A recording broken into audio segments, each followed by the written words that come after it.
Billy Idol's lifestyle nearly cost him an arm and a leg, literally. And while his drug-addled youth might be in the rearview mirror, you can bet that Idol's still making headlines well into his 60s. Though he's seen as something of a punk icon, that was never really Billy Idol's goal. Sure, when punk broke in the UK in his early 20s, he loved the Sex Pistols and joined their raucous fan club, the Bromley Contingent. Idol ran around with other aspiring punk musicians, but he never quite copied the look or sound associated with first-wave punk. While discussing his first successful band, Generation X, with The Telegraph, he said, "We were saying the opposite to the Clash and the Pistols. They were singing no Elvis, Beatles, or the Rolling Stones, but we were honest about what we liked. The truth was, we were all building our music on the Beatles and the Stones."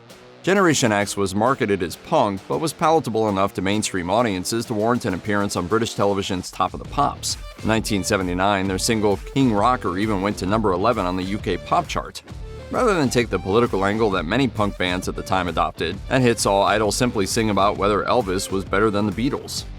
Billy Idol didn't always have such a catchy name.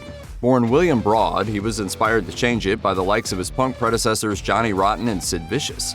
Speaking with Soundcheck, Idol explained how he came up with the name in school, saying, "A chemistry teacher wrote in capital letters, 'William is Idol' on a third form report, which I'll always remember because my dad went crazy." Billy did use the IDLE spelling of his last name for a few years, until he decided it was too similar to Eric Idle from Monty Python, so he switched it to the spelling we know today. I had to go from Billy IDLE to Billy IDOL. Billy Idol's look is iconic, but once upon a time it actually hurt the musician's sales. The first 45s he put out in the US were Dancing with Myself and a cover of the 60s hit Mony Mony. The sleeve showed a smoldering Idol with his iconic bleached hair, which may have left potential buyers under the impression that the tunes were more off-putting punk than the hokey pop rock melodies they actually were.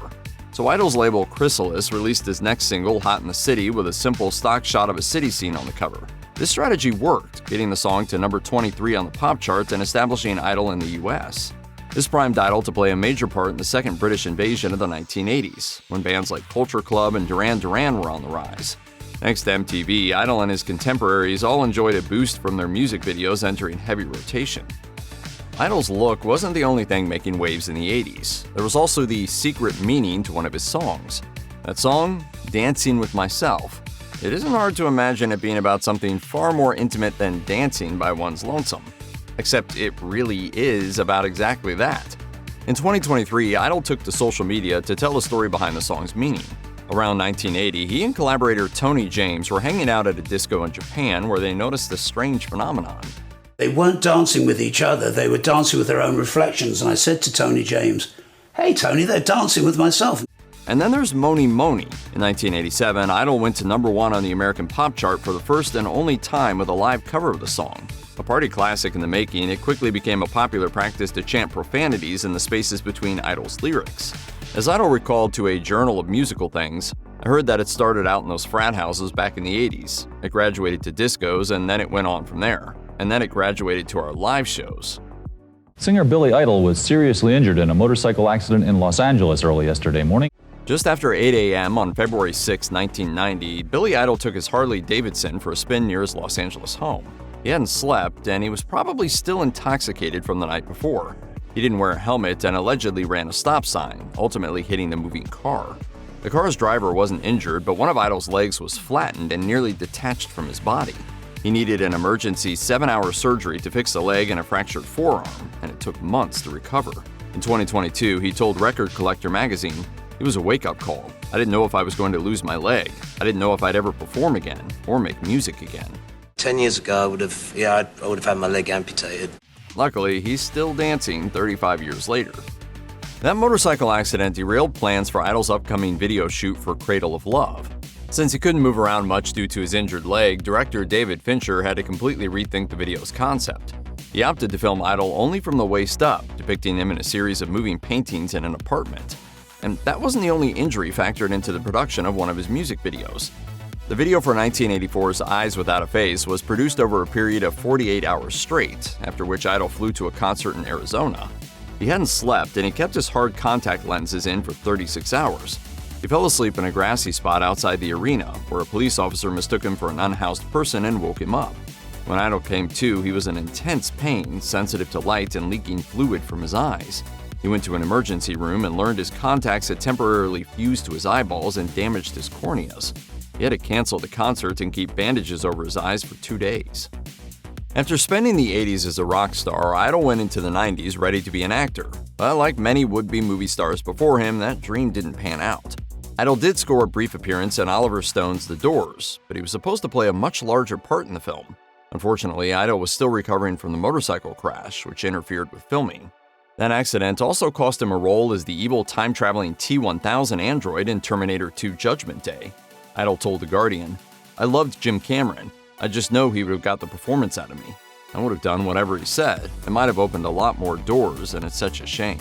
Toward the end of the decade, Idol also passed on the chance to play the bleach blonde vampire Spike on Buffy the Vampire Slayer. He recalled, "I wanted to do it because I believed I could learn to act by doing it, but my manager didn't want me to do television, so I didn't." At least he still got a shout-out in the show. Billy Idol wannabe? Actually, Billy Idol stole his look from... Never mind.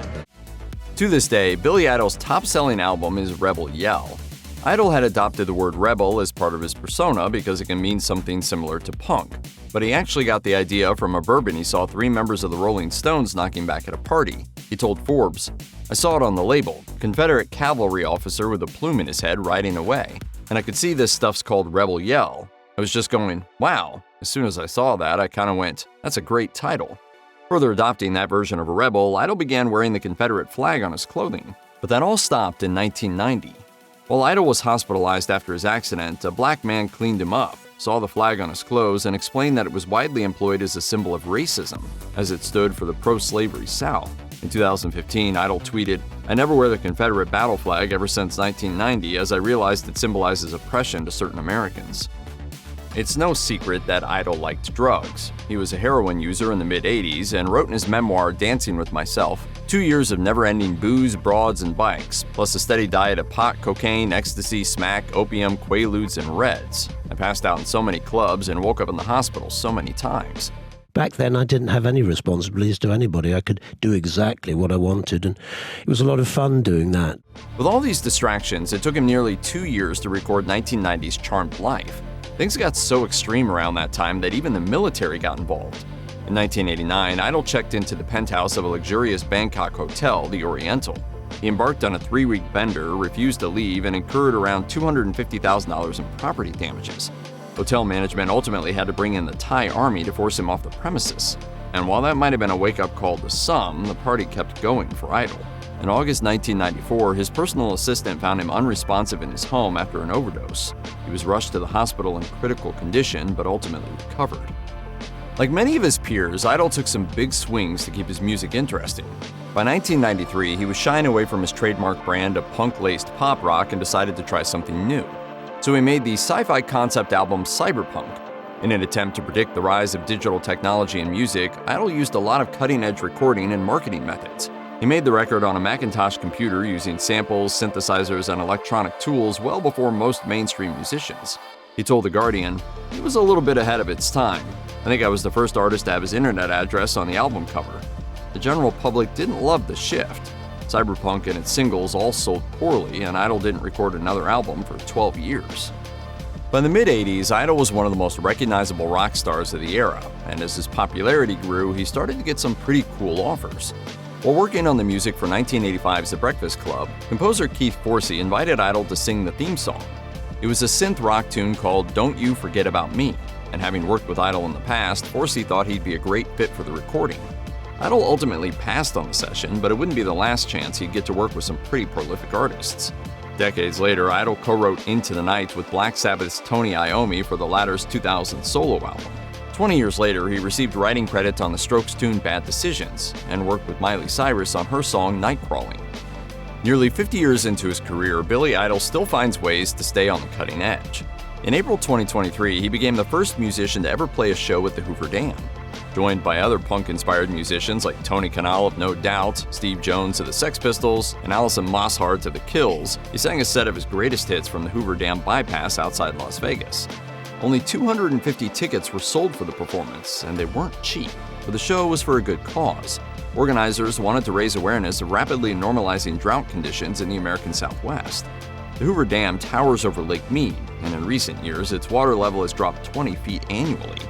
If it dried up completely, the results could be catastrophic. It seems Idle has come a long way from trashing hotels.